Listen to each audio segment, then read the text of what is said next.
Merhaba. Czeslaw Mayakovski podcast'te den başlıyor hemuyan re. Ez Bahar. Ez girizgaheke du dirêj nakim. Ji ber ku naxwazim vê kelagerme we haciz bikim. Ez dixwazim divê podcastê de tiştên ku li xweşiya min diçin parve bikim. Ku hûn jî tevlî min bibin godar bikin, ji xwe tiştên cî xweştir nîne. Lê bawerim ku hûn godar nekin jî divê ez parve bikim, ji ber ku dixwazim behsa Pushkin, Îlv, Behra Bakur an jî behsa darê gûja bikim. Naxwe em dest pê bikin, em ê bi bîranîneke min dest pê bikin. Şeveke zara zivistanê de derbas dibe ev bîranîn. Em hemû di salona xwe ya malê de dirûniştin û mixapin weke her car xumanda di destê xweha min mezin de bû.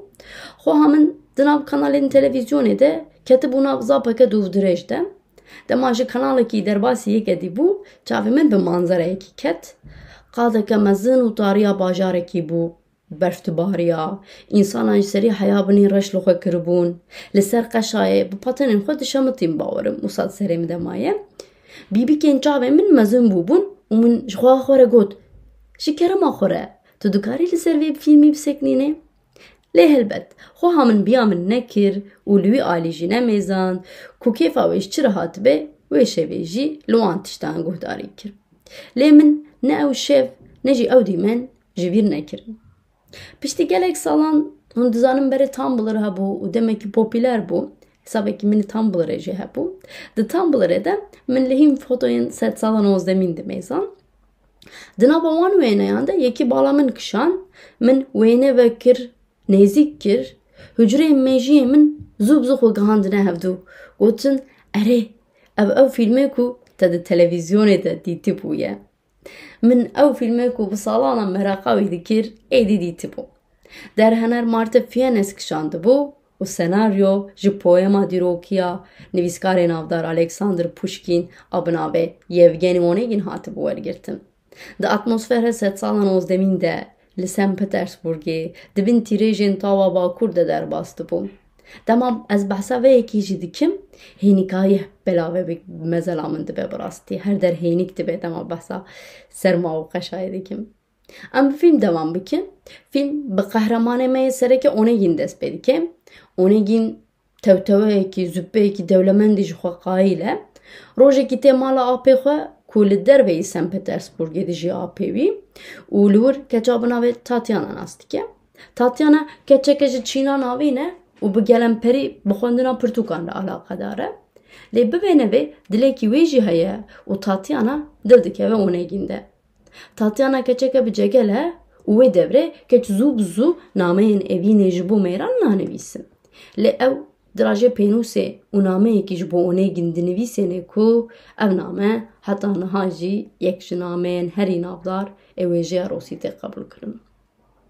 Onegin piştî nameya Tatyanayê bertekeke erenî nîşan nade. Em dikarin bi üsluba îro bibêjin ku dibêje yê derbas bibe meraq neke, ev tiştên normalin. Piştî nameya Tatyana Onegin tevlî duelloyeke li wan deran dibe û piştî duelloyê jî wî bajarê biçûk jî diterikîne û Tatyana êdî li wir bi tenê dimîne. Lê weke hûn jî dizanin çîrok bi gelemperî li cihê ku dest pê dikin dixetin. Tamam, belkî ne hemû, lê gelek ji çîrokan li cihê ku dest pê dikin dixetin. Onegin jî piştî hemû gerên xwe li dinyayê dîsa tê di vegerê St. Petersburgê.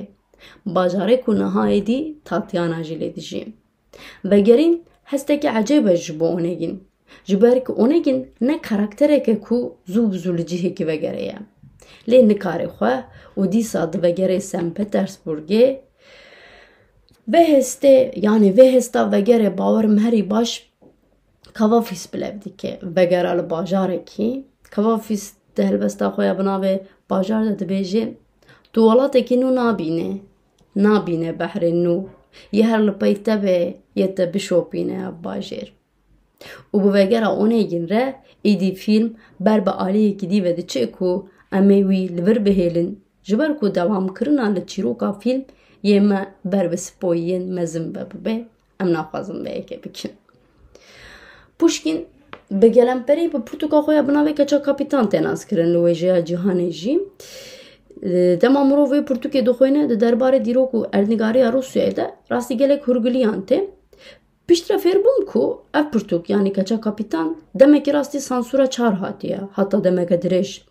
Hinekî şaş bûm ji ber ku ji bo min Puşkin di serê min de ne kesekî şoreşger an jî ne kesekî ku fikrê nû li dijî monarşiyê bû.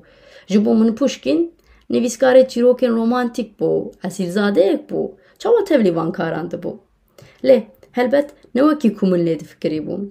Puşkin ji dema ku lîsê dixwend di dibistana bi navê Çarskoya Selo de ku ji aliyê çar ve hatiye damezrandin û tenê asîlzadê dikarin her nê de Dekabrîstan nas dike û heta daviya emrê xwe jî tekiliya wî bi vê tevgerê re didome. Dekabrîst kî ne? Dekabrîst di dîroka Rûsyayê de cihekî girîng digirin. Di şerê sala 1812 de Rûsyayê tekiliyeke rasterast di navbera Esîlzade û Servan de ava dibe. Esîlzade jî dibînin ku êdî ev pergala serfîtiyê divê werê rakirin ji ber ku barekî gelekî giran li ser milê gundiyên Rûs e û ji bo vê yekê û hîn tiştên dîn jî dest bi tevgera dikin. Di sala 1825 de serî hîl didin. Lê ev serhildan tek diçe û serkirdeyên wê jî têne daliqandin. Di derbarê vê serhildanê de anekdotek ecêb heye. Li Rûsyayê dema yek tê daliqandin ku tayê wan biqete ew kes tê avûkirin. Di dema darvekirina van serkirdeyan de jî tayê yekî ji wan diqete. Lê çar wê kesî avû nake. Gelekî biherse çar li hemberî wan esîlzadeyan tayekî nû tînin û wî carekê dî bi darve dikin. Ev serhildan di dîroka Rûsyayê de wekî min gotî cihekî girîng digire Lenin jî li ser wê diaxive û serhildanê wiha pênase dike. Di sala 1825 de çarîtiya Rûsyayê cara pêşî tevgereke şoreşgerî li hemberî xwe dît. Yani wekî yekem qevza şoreşa Rûsî tên askirin ev serhildan. Tekiliya Puşkin bi vê serhildanê re can ji bi vê tevgerê re çi ye çawa ye? Tekiliya Puşkin bi vê serhildanê re ne rasterast an jî ne fermî ye. Puşkin ti cara bi awayekî fermî tevlî Dekabrîstan nabe. Çima nabe? Ji ber ku qinyata Dekabrîstan li Puşkin nayê. Wî li cem xwe dihêlin ji ber ku qalemeke wî xurt heye û tê gotin ki wê demê tu leşkerek nîne ku xwendinê zanibe û helbestên Puşkin ji ber nekiribe. Her çiqas Dekabrîst bi Puşkin ne bawer jî bin, Puşkin heta mirina xwe bi tevgera Dekabrîst pek rêdayî dimîne. Dekabrîst çima ji Puşkin ne bawerin? Dibêjin Puşkin gelekî merakdarî lüks heye. Bi rastî ji dema mirov li jiyana wî dimêzîne kêfa wî ji qesra re, ji baloyan re, ji cilên xweşik re, ji wan tiştan re tê û mixabin ev yek dike ku Dekabrîst ti caran wî nexin endamê xwe yê fermî. Yani Puşkin ne ew şaîrê Rûsê romantîk ku dibin Siya William Blake de dinivîsiye ye. Wê devrê wêjeya Rûsî jî ji xwe dibin bandora Avrupayê de ye û kesê ku vê tesîrê dişkêne jî Puşkin bixwe ye. Rexnegirê Rûsê navdar û yek ji avakarên wêjeya Rûsya modern Belinskî vê yekê bi vê hevokê îfade dike. Bawer nakim mirov karibe piştî wê tiştekî lê zêde bike. Dibêje berî Puşkin helbestên Rûsî, hemû helbestên Rûsî etûd an ji kopyayên Ewropayê ne. Bawerim ev ji bo Puşkin bes e. Puşkin gelek caran rastî cezayê sürgûnê jî hatiye. Hîn caran ji bo nivîsên wî yên li ser monarşiyê. Hîn caran ji bo bikaranîna têgihên ateîzmê ku dibêjin li dijî dêra ortodoksa tê sürgûn kirin. Kafkasyayê dibîne. Heta bi sefereke leşkerî re tê Erzurumê û li çiyaya agiriyê tekiliyên wî bi êzdiyan re jî çêdibe. Lê dawî her tim divegere St. Petersburgê weke karakterê xwe yê navdar Yevgeni Onegin.